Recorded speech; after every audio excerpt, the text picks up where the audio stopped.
Pessoal, beleza?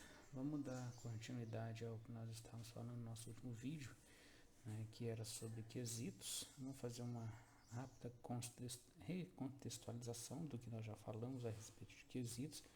Então, quesitos nada mais é que são perguntas que são formuladas pelas partes, né, com o objetivo de direcionar a perícia para que a sua verdade seja provada dentro dos autos. Certo? Então são questões, são pontos, né, que devem ser respondidos pelo perito oficial, tá certo? Consequentemente, esses quesitos também poderão ser respondidos pelos assistentes técnicos nas suas respectivas oportunidades de manifestação, tá certo? Então, os quesitos nada mais é do que são perguntas que são realizadas pelas partes. E não necessariamente só pelas partes, são questões que são formuladas também pelo juiz, tá certo? Então essas questões, esses quesitos, eles são, vamos dizer assim, o norte do trabalho do perito. É a partir dessas perguntas, desses questionamentos que são de cunho patrimonial a priori, é que o perito vai organizar o seu trabalho, fazer todo o seu planejamento e, consequentemente, propor o seu honorário, tá certo? Como eu disse, os quesitos podem ser formulados tanto pelas partes, né, que é autor e réu, ou quanto pelo juiz, ou de repente o Ministério Público, enfim. Na via de regra, é juiz e as partes que poderão estar formulando os seus quesitos, certo? Lembrando que quando há formulação de quesitos pelo juiz e pelas partes, você responde inicialmente os quesitos do juiz, e na sequência você responde na ordem que foi protocolado no processo. Se o autor protocolou primeiro, você responde autor e réu. Se foi o réu, você responde réu e autor. Então, juiz sempre autor e réu, ou réu e autor, dependendo da ordem que lhes são protocolados nos saltos, beleza? Pode acontecer, eu já disse também que pode acontecer duas situações aqui que pode surgir que não há quesitos no processo, aí você tem que se manifestar, né? Ou você faz a perícia com base na essência do litígio, você lê o processo, identifica o motivo daquele litígio e desenvolve a perícia, ou você solicita ao juiz que intime as partes para apresentar os quesitos. Na minha opinião, salvo o melhor juízo, a melhor alternativa é a segunda, né? Você solicitar ao juiz que intime as partes a apresentação dos quesitos, porque é a partir dele que você vai conseguir mensurar a profundidade do seu trabalho, fazer o seu planejamento, consequentemente propor um honorário adequado. A primeira opção, que é desenvolver na essência do processo, né, do litígio, você pode não alcançar de fato a profundidade desejada, beleza? Vamos ver o que mais que nós falamos aqui. Nós dissemos também aqui, ó, nesse quesito aqui, ó, nesse ponto, que os quesitos eles podem ser feitos de forma afirmativa ou negativa, não necessariamente em forma de pergunta, tá certo? Você pode questionar sempre, ou você pode fazer afirmações ou negações de forma a induzir o perito a responder sim ou não, ou confirmando aquilo que você está falando ou negando aquilo que você está falando, tá certo? Normalmente quem faz os quesitos é o assistente técnico, né? Por quê? Porque é o profissional de competência para fazer questões patrimoniais. No entanto, ele como eu já disse, ele é um profissional facultativo. Não necessariamente ele vai estar presente na lide. Ele não estando presente, quem fica responsável por essa função de elaborar os quesitos é o próprio advogado. Mas ele existindo no processo, é responsabilidade do assistente técnico em fazer a elaboração dos quesitos. Com relação às respostas, é importante que essas respostas sejam claras, objetivas, diretas, não pode dar dupla interpretação, o perito não pode colocar informações que põem em xeque o seu conhecimento ou a sua certeza acerca daquele quesito, enfim, evitar expressões do tipo eu creio, talvez, eu acho, né? Então, assim, evitar esse tipo de situações para evitar que seu laudo possa ser colocado em dúvida. Além disso, não deve-se também apenas dizer sim ou não, tem que sempre dizer sim, não e explicar, justificar, fundamentar suas respostas, certo? Para ter uma resposta completa. Que mais que nós falamos aqui de resposta? Falamos aqui, ó, transcrição, acho que foi aqui que nós paramos no último vídeo, né, fazendo uma síntese bem rápida do que nós já falamos. Nós temos que fazer uma transcrição dos quesitos, certo? O que é essa transcrição? Nós vamos pegar os quesitos de forma idêntica ao que nos foram apresentados, tá certo? E transcrevê-las para o nosso laudo. Quando percebemos algum erro de grafia, algum erro grotesco, né, nós transcrevemos exatamente como nós identificamos.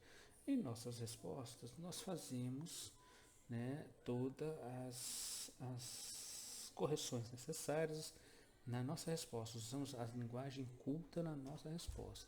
Mas o quesito, a pergunta em si, tem que ser transcrita de forma idêntica ao que nos foi apresentado. Certo? Bom, acho que foi basicamente isso que nós falamos, né, de forma bem resumida, né, no último vídeo sobre quesitos. Agora nós vamos complementar o tópico quesitos, né, para podermos finalizar. Então nós vamos falar agora sobre quesitos suplementares ou complementares. Nós já sabemos o que se trata, do que se trata esse tipo de quesitos. São quesitos que surgem, são dúvidas que surgem após a entrega do laudo oficial. Ou seja, uma resposta do perito, né, provoca dúvidas com relação a algumas outras questões que não haviam sido levantadas.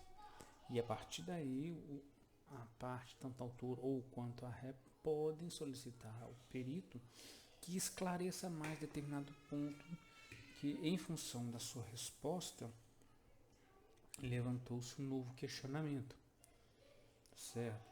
Então você poderá ter, não quer dizer que isso irá acontecer, mas acontecendo você terá que complementar, né, o seu trabalho apresentando novas respostas, porque as partes irão, ou a parte que solicitou esse quesito, né, ele vai apresentar e você vai ter que apresentar um laudo complementar, tá certo? Isso está previsto em lei, tá certo? Tá no Código de Processo Civil. Da mesma forma que nós falamos sobre honorários, né, só frisando o que nós já falamos, não é porque nós temos mais trabalhos, é que nós teremos o direito à complementação de honorário. Por quê? Porque esse é um entendimento discricionário que compete ao juiz a ele entender ou não se nós fazemos jus a essa complementação.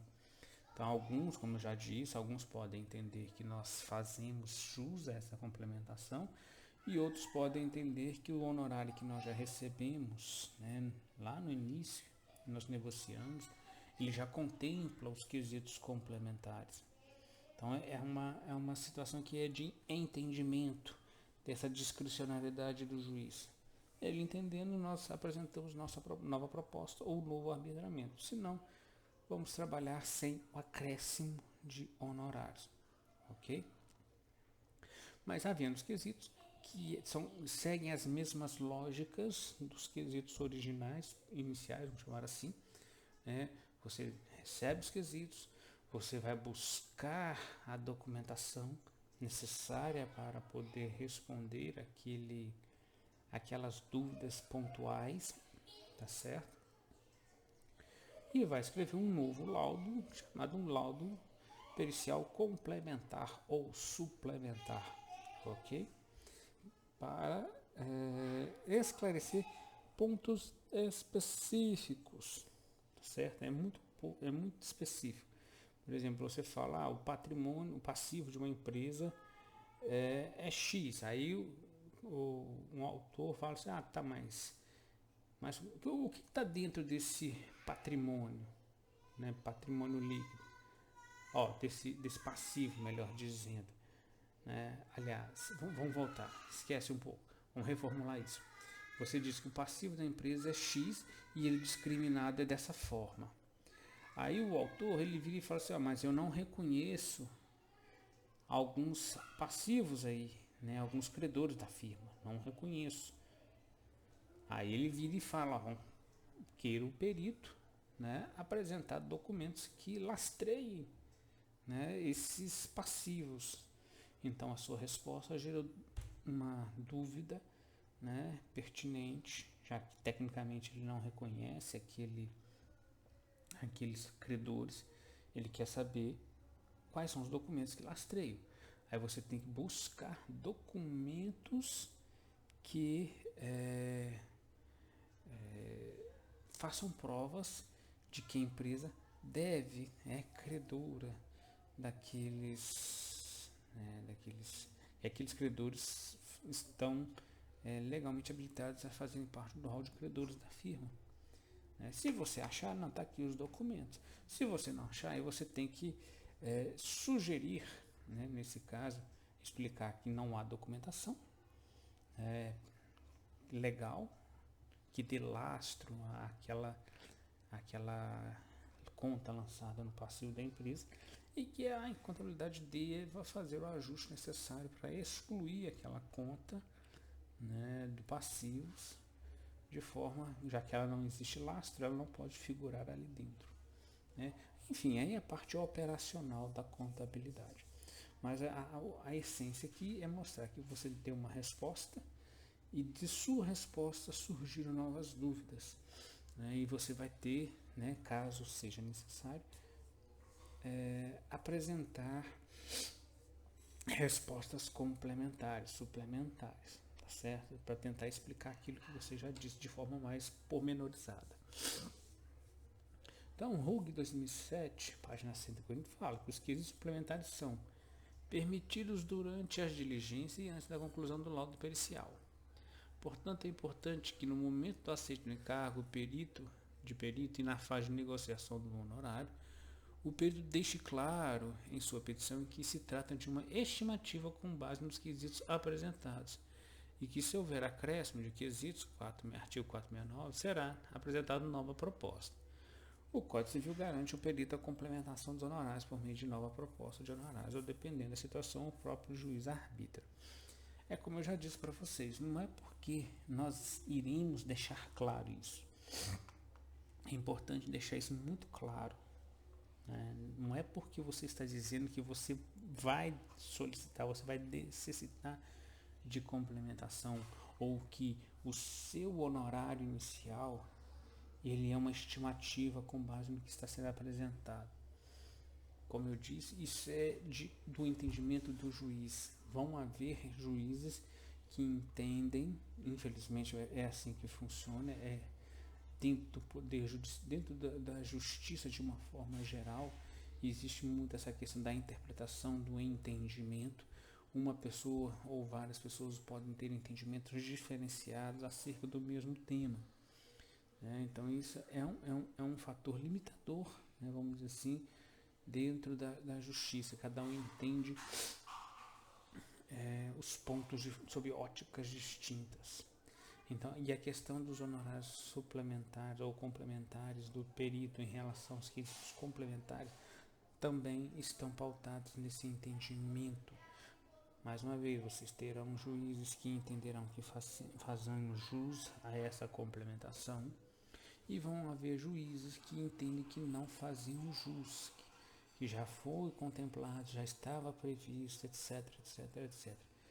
Então, isso tudo é entendimento.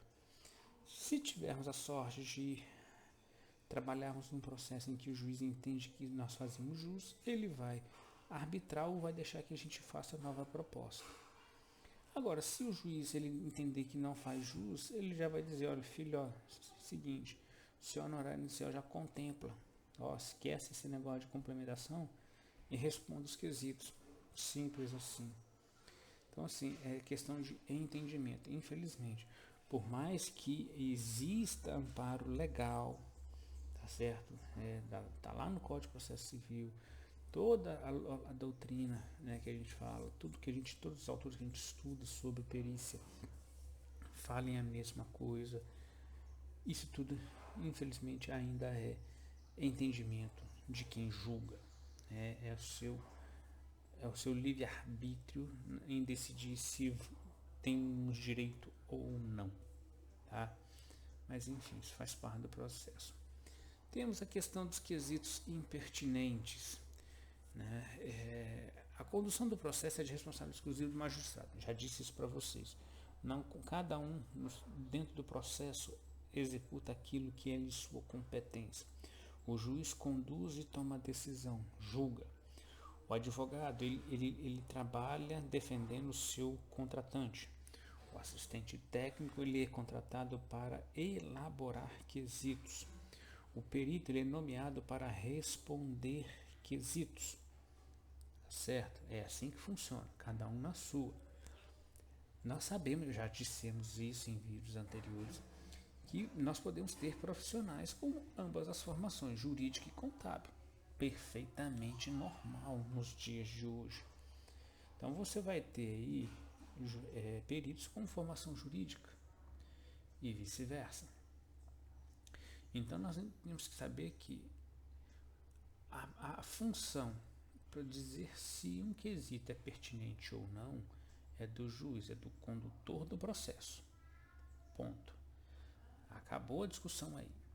Se ele deixou aquele quesito para o perito responder, parte da presunção de que ele entende que o quesito ele é pertinente e é importante para ajudar a esclarecer alguma coisa. Então, em suma, quem é que vai dizer se o quesito é pertinente ou não? É o juiz, é o condutor do processo. Ele analisa, ele interpreta e ele diz se é pertinente ou não. Se ele for impertinente, ele vai indeferir o quesito e justificar o porquê que ele está indeferindo aquele quesito, né? Que ele está ali para protelar o andamento do processo, ou ele não é matéria a ser discutida, não tem mérito ali, enfim, alguma justificativa ele vai dar quando ele julgar que o quesito é impertinente. Agora, se ele julga que é pertinente, ele vai deixar passar, vai estar no rol de quesitos que você vai ter que responder, tá certo? E as coisas vão ter que acontecer. Não é sua função enquanto perito, por mais que você tenha função, tenha a competência jurídica, tenha a formação jurídica, você vai dizer que o quesito é impertinente. Não é sua função. Cada um no seu posto de atuação dentro de um processo. Mesmo o quesito sendo, nós consideramos, se nós considerarmos que o quesito é impertinente, nós não podemos, e ele está ali, nós não podemos deixá-lo de responder. Ou, melhor dizendo, nenhum quesito em hipótese alguma pode deixar de ser respondido. Todos os quesitos devem ser respondidos. Né? Lembrando, sempre na ordem. Né? Sempre na ordem. Eu não posso responder, se eu tenho 10 quesitos, mais uma vez já disse no vídeo passado, eu tenho quesito de 1 a 10. 1, 4, 6, 3, 2, 5. Eu não posso fazer essa alternativa, essa alteração de ordem, porque isso aqui é mais fácil, isso aqui é mais difícil, enfim, não posso. Então, mesmo que eu faça isso, eu desenrole nessa sequência, ao transpor para o laudo, eu vou colocar quesito 1, 2, 3, 4, 5, 6, 7, 8, 9, 10. Ok? Mas o que eu quero dizer, independente do quesito nós julgarmos que ele é impertinente ou não, nós temos que responder, ok? Então, em hipótese alguma, o perito pode deixar de responder qualquer quesito por entender que ele é impertinente. Se nós julgarmos, caso julgue que algum quesito é impertinente, a matéria da lide deverá classificá-lo como prejudicado e justificar. Como já dito, é de competência exclusiva do juiz dizer se o quesito é pertinente ou não. Então, por exemplo, nós temos lá o sócio da firma X, ele exerceu a gerência da firma no período tal a tal e nesse período ele estava com problemas de saúde, como é que nós vamos saber se o sócio dessa firma estava com problemas de saúde? Nós podemos, via documentação da firma, dizer se ele era o sócio administrador ou não da firma naquele período. Agora, se ele estava com esses problemas de saúde, isso não é competência da perícia contábil. Então você pode dizer, responder parcialmente o quesito. Olha, esse quesito está prejudicado parcialmente, por exemplo, em função de que no período questionado, de fato, o sócio exercia a função de sócio administrador. No entanto, o fato dele estar acometido com algum tipo de doença ou não foge à competência do período contábil, né? Então, prejudicando a resposta subsequente, se ele tinha ou não algum tipo de problema de saúde. Acabou, você disse que ele administrava a firma com base em documentos da firma no período, mas que você não tem condições de responder se ele tinha problema de saúde ou não. Ou se ele tiver alguma questão, né, de saúde, única e exclusivamente aqui, quesito, né, ou alguma outra questão na mesma lógica de pensar, né, que foge ao escopo de matéria patrimonial, você vai dar quesito prejudicado e vai explicar o porquê que ele foi prejudicado, porque essa questão, por exemplo, foge à matéria, ao escopo da perícia contábil, né, de questões patrimoniais, a qual vocês, enquanto profissionais da contabilidade, têm competência para responder. Não se atendo a questões patrimoniais, vocês obrigatoriamente têm que dar o quesito por prejudicado e explicar, né? Você pode ter um quesito prejudicado na totalidade ou parcialmente, como eu disse agora há pouco, né? Mas isso você tem que analisar caso a caso. Tem aqueles quesitos também que vão caminhar na direção de juízo de valor, e isso também podem ser questões que enviesem o laudo. Aí o Hug, ele fala, né, que existem alguns tipos de quesitos que podem ser considerados como impertinentes, né? Ou seja, se os juros são praticados de forma abusiva ou não, ou seja, vai cair em juízo de valor. O que é de forma abusiva? É o seu entendimento, né? Você vai comparar, às vezes o que é abusivo para um não é para outro, então você cai em questões de juízo de valor. Se a assinatura for de próprio punho da parte, isso aqui foge à matéria de cunho contábil, apesar que hoje nós temos condições, né, dado o encaminhamento, né, o avanço das áreas de conhecimento, né, a gente acaba tendo que nos qualificar em áreas correlatas, né? Graficoscopia, né? Acho que se não me falhei o seu nome, onde a gente tem que faz uma aprendizagem de analisar assinaturas. Então, talvez hoje seja algo mais comum para os peritos contadores essa capacidade de analisar, mas se não tiver competência, foge ao seu escopo enquanto contador, perito contador. Se existiu crime de estelionato, também juízo de valor.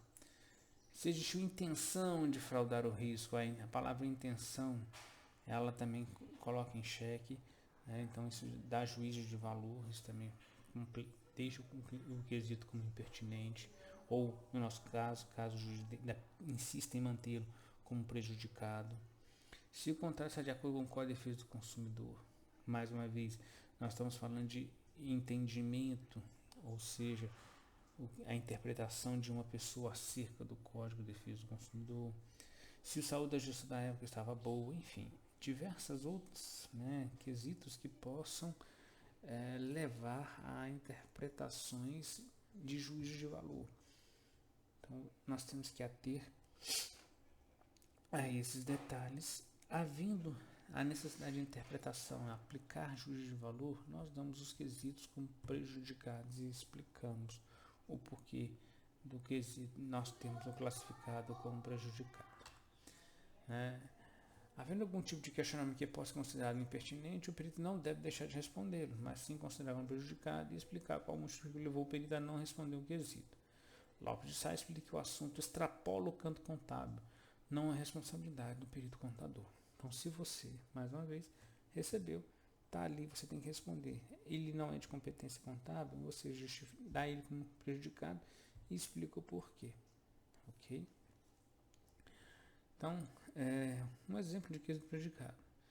Querer o perito dizer se a assinatura do cheque da empresa confere qual é o sócio administrador. Um exemplo. Quesito prejudicado. Por não se tratar de assunto contábil, o que implica em grande dificuldade na avaliação deste assunto, sugere-se a contratação de um especialista grafotécnico para avaliar se as assinaturas são compatíveis. Então, eu não deixei de responder um quesito, eu dei ele como prejudicado, tá certo? E recomendei um especialista para esse tipo de assunto, né? Porque extrapolou a competência contábil. Talvez, como eu disse, nesses tempos mais recentes, mais modernos, né, mais atuais, possamos ter profissionais que tenham essa qualificação de comparar assinaturas, né, tenha essa capacitação técnica. Havendo essa capacitação técnica, nada impede o perito contador de fazer esse tipo de análise. Nada impede. Beleza? Aqui eu vou só apresentar alguns tipos de quesitos, né, para vocês terem ideia o que pode. Muitos aqui são extraídos de algumas perícias já realizadas. Então vocês vão ver que muitos dos quesitos eles são simples de ser respondidos, eles são trabalhosos em alguns casos. Afinal, primeiro, qual o ativo da sociedade empresária na data de dissolução parcial? Fato este que ocorreu em trânsito em julgado, em sentença definitiva nas folhas 180 a 186. Quer saber qual é o ativo? Ora, nós sabemos responder isso. Nós temos que ir lá, nós já sabemos, com base nesse quesito, nós precisamos saber do último balanço patrimonial. Da mesma forma, o passivo. Então, com um documento, a gente mata 2, 3. Tá vendo? Matamos 3 questões com um documento só. Matamos qual é o ativo, qual é o passivo e qual é o PL. Né? Aí lá, com base nos quesitos anteriores, nesses dois aqui, o PL da sociedade empresária na data de dissolução parcial, qual era? Qual o patrimônio líquido? Sabemos, né? Que o PL é a diferença entre ativo e passivo. O patrimônio é negativo? É outra coisa que também é fácil resolver com base da equação básica do patrimônio, que é a diferença. Não sabe se ele é negativo ou não.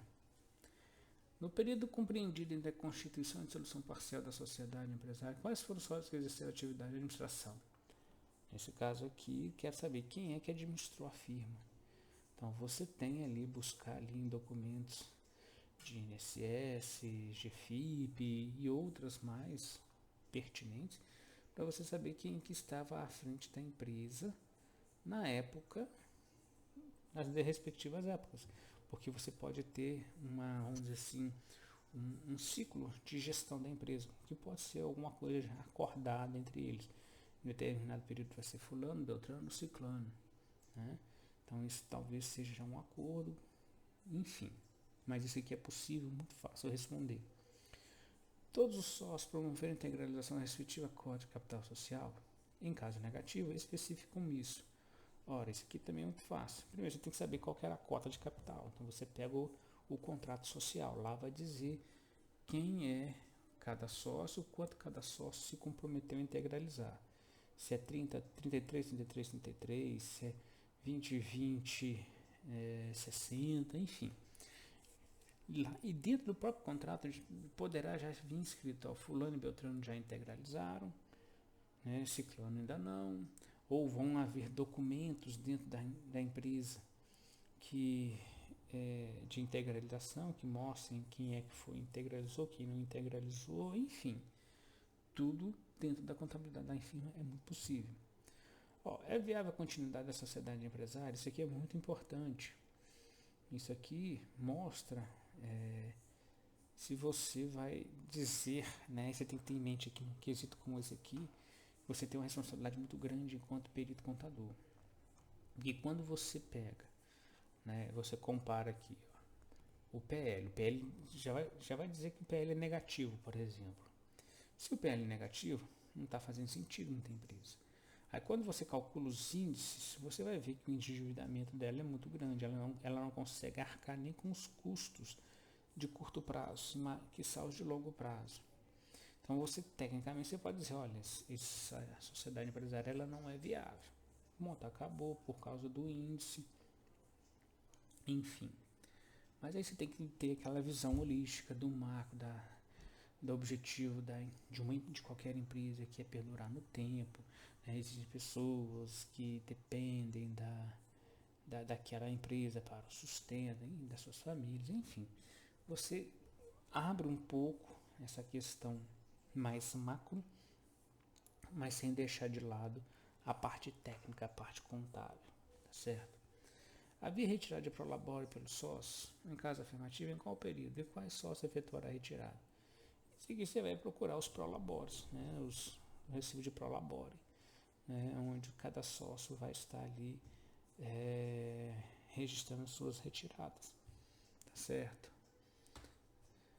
Levando-se em conta as cotas de cada sócio, qual o valor pecuniário devido a receber cada sócio à época da dissolução social da parcial, da dissolução da sociedade empresária?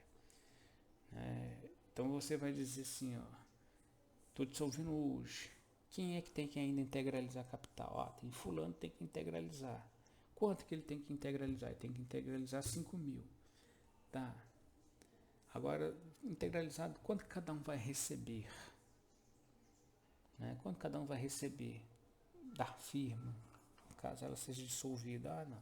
Aí você vai pegar o ativo, o patrimônio, vamos chamar o patrimônio da firma, né? E vai dividi-lo proporcionalmente, né? De acordo com as participações nas cotas de capital para cada sócio. Você vai repartir ativo, passivo e patrimônio líquido. Né? Qual o valor de mercado da sociedade na data da resolução? Aqui você tem que proceder ao que chama-se de fundo de comércio, apuração de haveres, certo? Aí você tem alguns mecanismos, né, que podem ajudar você a fazer esse tipo de mensuração. Você tem aí o Hug, Alberto Zappa Hug, ele tem um método, né, que ele aplica, e eu também já o apliquei na mensuração de fundo de comércio. Eu posso apresentar para vocês um vídeo específico, tá certo? Onde você calcula o valor de mercado de uma empresa qualquer, tá certo? Então você vai ter que calcular esse tipo de valor para você apresentar no seu laudo, né, no seu quesito ali. Queira ser perito relacionar os bens móveis que integram o fundo de comércio da empresa. Quais são esses bens que compõem esse fundo de comércio? Quais os haveres das lojas A e B no tempo de falecimento do inventariado? Já estamos falando de alguém que morreu, estamos dividindo patrimônio. Então quer saber quais são os haveres, os patrimônios das lojas A e B. Levando-se em conta a localização das citadas lojas, sua clientela, seu nome comercial, qual o valor do seu respectivo fundo de comércio? Olha, mesma coisa, tá vendo? Os quesitos falam da mesma coisa, mas de forma diferenciada, que perícias distintas. Supondo que a dissolução parcial da sociedade, retirando a parte do decújus, ou seja, tirando a parte do falecido, né? A empresa sofrer prejuízo maior em sua capacidade financeira? Se sim, quais seriam essas implicações? Olha que pergunta interessantíssima. Você aqui obrigatoriamente você não pode apenas se ater aos números. Vamos supor, esse aqui, por exemplo, é uma perícia que eu realizei onde o falecido tinha 80% das cotas de capital social. Eles estavam querendo tirar esses 80% de uma forma geral, né, respeitando as proporções, e queriam saber se, tirando os 80%, é viável ou não a continuidade da empresa. Ora, cara, se você tira 80% de capital de uma firma, você põe em xeque a continuidade dela, correto? Então você afeta a capacidade de pagamento de curto prazo, a de longo prazo, você prejudica, né? Enfim, a saúde financeira da empresa. Então, mais uma vez, só reforça aquela necessidade de você ter uma visão holística sobre o macro, não se ater especificamente aos números, certo? Qual o valor do ativo da sociedade na data da resolução, incluindo o valor da marca, do aviamento, em base à exata dimensão da realidade patrimonial da empresa. Então, você vai ter lá a data de resolução. Você tem que ter muita atenção a isso aqui, porque às vezes o balanço patrimonial que você vai pegar, ele foi realizado muito depois do ponto em que o sócio teve ali a sua saída, né? Após a sua saída, ele não vai concordar com o que foi feito posteriormente. Então você tem que ter em mente assim, o sócio saiu no meio do ano, você vai ter que fazer um balanço especial naquele momento, né, no momento da saída do sócio, da exclusão do sócio, porque até ali ele tinha, tecnicamente falando, conhecimento de tudo que foi feito.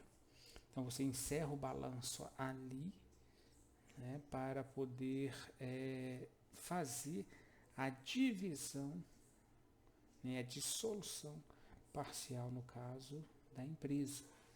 O que vier posterior não compete esse sócio que está sendo excluído ou que está pedindo a sua exclusão.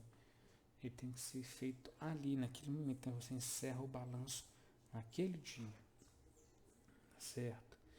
E a partir daí você vai considerar o valor da firma, né, as nuances, para que o balanço retrate de forma adequada a realidade contábil daquela firma, para que você proceda à dissolução daquela firma, né? Apurando os haveres, a participação de cada um dentro da empresa, enfim, dentro desse contexto como um todo. Um outro quesito, que o senhor permite relacionar todos os bens móveis da sociedade, incluindo os aparelhos utilizados nas atividades desempenhadas pela empresa, balcão, aparelho telefônico, etc. Inclusive aqueles que foram objeto de cautelar de busca e apreensão. Frisa-se que para tanto o senhor deverá requerer ao magistrado que intime os autores para informar onde se encontram os bens patrimoniais desviados sob as penas da lei. O que está falando nesse quesito aqui? Esse quesito está falando o seguinte, ó, seu perito, foi comprado aparelhos, equipamentos, eles não estão mais dentro da firma, alguém tirou. Não é função nossa dizer quem tirou. Nossa função lá é ir lá e confrontar registro contábil com registro físico, a existência física do ativo. Está presente? Está presente, beleza. Está na contabilidade, mas não está presente, cadê? Não sei, alguém tirou. Você só simplesmente, o patrimônio X não está. Compete ao juiz, né, dentro das suas competências, dizer, meu filho, cadê o patrimônio? Não é função nossa. Então você vai lá, faz a vistoria em loco. Lembrando que essa vistoria em loco você tem que comunicar com antecedência para que todos possam acompanhar o seu trabalho, tá certo? E vai em busca dessas informações. No que tange ao passivo da sociedade, queira o senhor descrever minuciosamente as dívidas da sociedade, individualizando os valores e credores até o valor de 155 mil. Tá vendo? Aí você está discriminando o valor do passivo. O passivo é esse valor, 155 mil. Aí ele está pedindo, discrimine. Aí você tem que pegar o balanço patrimonial, porque às vezes o balanço ele vem de forma consolidada. Então você tem que pegar, pedir um balanço detalhado da firma, e a partir daquilo ali você vai ter o detalhamento da conta credores. Aí você vai responder, os credores são esses aqui, cada um com seus respectivos valores, totalizando 155 mil. Quero o senhor permite informar a data em que a sócia DMO integralizou a quantia de 1.720. Tá querendo saber quando é que a sócia integralizou seu capital social. Qual foi a data? Você tem que buscar documentos dentro da contabilidade que mostram que ela integralizou. Aí pergunta, o sócio CK é credor da sociedade? Às vezes algum sócio foi emprestando dinheiro para a firma se manter, né? Aí tem que haver na contabilidade documentos que mostrem que ele é credor. Ele simplesmente não pode aparecer aqui, ó, nesse quesito aqui, por exemplo, né, figurar lá como credor da firma e não ter documento que lastreie essa dívida. Tá? Então é importante isso. Tem que ter esse documento, né, já que provavelmente se ele estiver aqui dentro da individualização, ele tem que ter documentos para comprovar isso aqui. Se a resposta do quesito anterior for afirmativa, qual o valor do crédito? Então, se isso aqui, se ele está aqui dentro e tem documento, qual é o valor da dívida dele? Então, você vai ter que buscar esses documentos, achar o valor e responder. A escrituração contábil da empresa encontra-se extrinsecamente regular, estando tudo disposto com individualização e clareza por ordem cronológica até a data da resolução. Isso que, via de regra, hoje as empresas contábeis têm softwares, né? Se não houver manipulação operacional de registro, os fatos, né, a escrituração contábil vai estar de acordo com a ordem cronológica dos fatos, ok? Todos os lançamentos realizados nas contas bancárias da empresa até a data da resolução têm sua contrapartida em lançamentos contábeis em conformidade com estes. Então você tem que ir lá confrontar tudo, lançamento diário, razão, documentos, extratos bancários, enfim. Então você já consegue visualizar mais uma vez qual é a profundidade deste quesito e dos outros quesitos, tá certo? Então, gente, aqui foi para a gente ter uma ideia bem específica com relação a quesitos, a sua importância, a sua necessidade, a sua relevância. É a partir dele que a gente consegue visualizar quais tipos de documentos serão necessários para a gente trabalhar, né? Só frisando que esses são quesitos que são verdadeiros, foram extraídos de perícias já realizadas. Então é para mostrar para vocês que não tem bicho muito de 7 cabeças. Algumas perícias são mais complexas, outras são tranquilas, né? Mas de qualquer maneira, independente da sua complexidade ou não, existe uma responsabilidade civil, penal, administrativa, né, que nós já falamos incansavelmente sobre elas, né, que recai sobre o perito contador. Mas a ideia com essa questão de mostrar esses quesitos reais para vocês é mostrar que não é nada impossível de ser feito, né? Nada que a experiência que vocês vão adquirir ao longo do tempo aí não os impeça de realizar perícias contábeis, tá certo? Mas é para mostrar mesmo de fato, ó, é esse tipo de questão que vai cair para você, né, na sua mão enquanto perito contador. Uma outra coisa que vai te dar trabalho, né, por exemplo, apuração de haveres. Aí você vai ter que buscar, né? Eu vou mostrar para vocês, vou fazer um vídeo específico com relação de apuração de haveres, com a técnica lá do Zaparrug, né? Que vocês vão estar observando, né? Com um vídeo adicional, enfim. Então eu vou mostrar para vocês algumas coisas, outras é a atividade operacional do dia a dia. Então, a ideia é mostrar para vocês. Esses são os quesitos. É isso aqui que você vai analisar seu planejamento. É a profundidade que você vai dar. É com base nisso que você vai ter a sua proposição de honorários. Beleza? Então é isso. A gente se vê aí no próximo vídeo. Tá certo? E a gente vai caminhando até o final deste curso. Abraço para todos. Fui.